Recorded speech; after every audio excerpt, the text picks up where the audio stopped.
mabuting balita ng Panginoon ayon kay San Juan. Papuri sa iyo, Panginoon. Malapit na ang Paskwa ng mga Hudyo, kaya't pumunta si Jesus sa Jerusalem. Nakita niya sa templo ang nagbibili ng mga baka, mga tupa at mga kalapati, at ang namamalit ng salapi. Gumawa siya ng isang panghagupit na lubid at ipinagtabuyang palabas ang mga mangangalakal, pati mga baka at tupa. Isinabog niya ang salapi ng mga namamalit at pinagtataob ang kanilang mga hapag. Sinabi niya sa mga nagbibili ng kalapati, "Alisin ninyo rito, mga iyan. Huwag ninyong gawing palengke ang bahay ng aking ama." Naalaala ng kanyang mga alagad na sinasabi sa kasulatan, "Ang aking malasakit sa iyong bahay ay parang apoy na nag-aalab sa puso ko." Dahil dito'y tinanong siya ng mga Hudyo, "Anong tanda ang maibibigay mo upang patunayang may karapatan kang gawin ito?" Tumugon si Jesus, "Gibain mo ang templong ito at muli kong itatayo sa loob ng 3 araw." Sinabi ng mga Hudyo, 46 na taon na ginawa ang templong ito at itatayo mo sa loob lamang ng 3 araw? Ngunit ang templong tinutukoy ni Jesus ay ang kanyang katawan. Kaya't nang siya'y muling mabuhay, naalaala ng kanyang mga alagad na sinabi niya ito at naniwala sila sa kasulatan at sa mga sinabi ni Jesus. Ang mabuting balita ng Panginoon. Pinupuri ka namin, Panginoong Hesukristo. Isang magandang hapon sa inyong lahat. Magandang hapon din po, Father. Ngayon ay pinagdiriwang natin ang pagkakatalaga ng isang simbahan na matatagpuan doon sa Roma. Ito ay ang St. John Lateran, isa sa mga basilika, at ito rin yung tahanan ni Pope Francis bilang obispo ng Roma. At ngayon ay itinuturing din na ito ang pinaka-ina ng lahat ng simbahan. Hindi lang sa Roma, kundi ng buong mundo. At sa pagdiriwang na ito, maganda na mapaalalahanan tayo na ang simbahan ay dapat manatili sa kung paano at kung saan siya o kung bakit siya ginawa. Ang simbahan ay lugar kung saan ang mga tao ay pinababanal.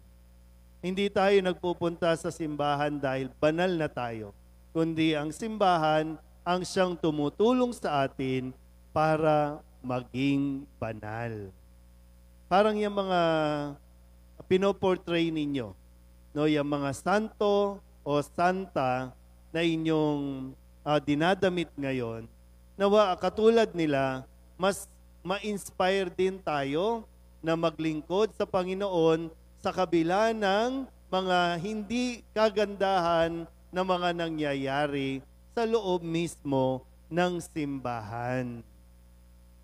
Kasi ang paanyaya sa atin, nawa ay makatulong tayo sa pagpapalinis, makatulong tayo sa pagpapaganda, sa pagpapasaayos, pagpapatuloy ng kapayapaan, katahimikan, at lalong-lalo na ng kabanalan.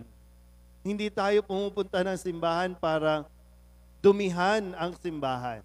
Nagpupunta tayo ng simbahan para tayo linisin ng simbahan. Kaya wag tayong, yung mga santo at santa na makikilala po ninyo, may mga pinagdaanan din yan. At mismong simbahan din ang medyo nakasakit sa kanila, nakadisappoint sa kanila, pero hindi sila umalis ng simbahan. Hindi sila bumitaw sa kanilang pananampalataya kay Kristo kahit na hindi nagiging maganda ang takbo o pagpapatakbo ng mga tao doon sa simbahan kung saan sila napapabilang. Tingnan nyo nga yung mga katabi ninyo. Tulog na ba o gising pa?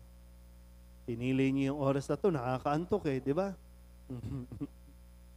Kaya, pag tulong-tulungan natin, no? Hindi lang tayo basta magpo-costume, hindi lang tayo basta magproposisyon para magpabida, magpagandahan, kasi hindi ito hindi ito prosesyon ng mga modelo o gustong maging modelo.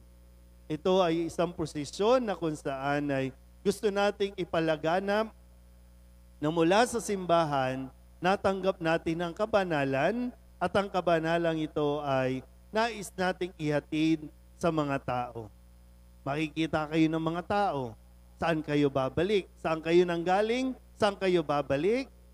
Kaya hindi nagtatapos na nagsuot kayo, mamaya aalisin na ninyo, makikita kayo sa inyong mga pinopost sa Facebook, social media. Uy, di ba ito sino ba ito mga ito? Di ba ito yung mga naging angel, naglakad dito? Ito yung naging, ano mga pangalan? Si Saint Teresa ba to? Calcutta? Sigurado ba? Mga Pope. Okay pa ba siya? Pabigat ba masyado yung ulo? Tulala na si Kun. Ito, sino ba to? Si Cristo ba to? Sacred Heart. Diba? Mas magiging matindi yung hamon kasi, diba, nakikita kayo sa Facebook, social media, pero yung ugali natin, yun yung titingnan ng mga tao eh. Yun yung kanila pong susundan. Kaya nawa, pagtulong-tulungan natin, bawat isa na hindi tayo perpekto, makakagawa tayo ng kasalanan, nagkakamali tayo, pero laging mananatili ang simbahan para tayo hilumin, para tayo gamutin, para tayo linisin.